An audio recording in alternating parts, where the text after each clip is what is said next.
غزہ کے شہریوں پر اسرائیلی بمباری مسلسل چھٹے دن بھی جاری ہے۔ صفاقانہ بمباری کے باعث فلسطینی شہداء کی تعداد 1300 سے زائد ہو گئی، 5000 سے زائد افراد زخمی ہیں۔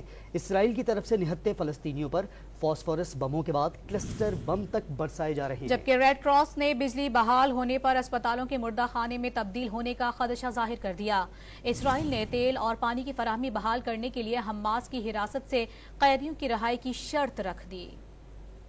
فلسطین کے محصور علاقے غزہ میں اسرائیل نے بربریت کی نئی داستان رقم کر دی۔ اسرائیلی فورسز نے نہتے فلسطینیوں پر کلسٹر بموں کا استعمال شروع کر دیا۔ 6 روزہ بمباری کے دوران نہتے فلسطینیوں کے شہداء کی تعداد 1350 ہو گئی۔ فلسطینی وزارت صحت کے مطابق تازہ حملوں میں صہیونی فورسز نے جنازے پر گولیاں برسا کر 2 فلسطینیوں کو شہید کر دیا۔ غیر ملکی میڈیا رپورٹس کے مطابق صہیونی فورسز نے غزہ کا مکمل محاصرہ کر رکھا ہے۔ غزہ میں بجلی اور پانی بند ہونے سے زندگی مشکل ہو گئی۔ ادویات ختم ہونے کے باعث ہزاروں زخمیوں کی زندگی کو شدید خطرات لاحق ہیں۔ اقوام متحدہ کے مطابق اسرائیلی جارحیت کی وجہ سے 3 لاکھ سے زائد فلسطینی بے گھر ہو چکے ہیں۔ عرب میڈیا کے مطابق غزہ میں گزشتہ رات 2 گھنٹے کے اندر غزہ کی پٹی میں IDF کے حملوں میں 33 فلسطینی شہید ہوئے۔ لڑاکا طیاروں نے کئی علاقوں میں گھروں کو نشانہ بنایا۔ سول ڈیفنس گروپوں نے جاں بحق افراد کی لاشیں نکالی۔ جب سے بمباری شروع ہوئی ہے، غزہ کی پٹی کے 6 محلے پوری طرح ختم ہو چکے ہیں۔ ریڈ کراس نے خبردار کیا کہ غزہ کے اسپتالوں میں بجلی فراہم کرنے والے جنریٹر بند ہونے کے قریب ہیں۔ غزہ کے اسپتالوں کا مردہ خانوں میں تبدیل ہونے کا خدشہ ہے۔ مصر نے اسرائیل پر رفح کراسنگ کو کام سے روکنے کا الزام عائد کر دیا۔ شامی میڈیا کے مطابق اسرائیلی فضائیہ کی جانب سے دمشق اور حلب ایئرپورٹ پر حملے کیے گئے، جس کے بعد دونوں ایئرپورٹس کو بند کر دیا گیا۔ عالمی میڈیا کے مطابق اسرائیل کی بمباری سے اقوام متحدہ ریلیف ایجنسی اور ہلال احمر کے رضاکار بھی محفوظ نہیں رہے۔ اسرائیلی طیاروں کی شہری آبادی پر بمباری سے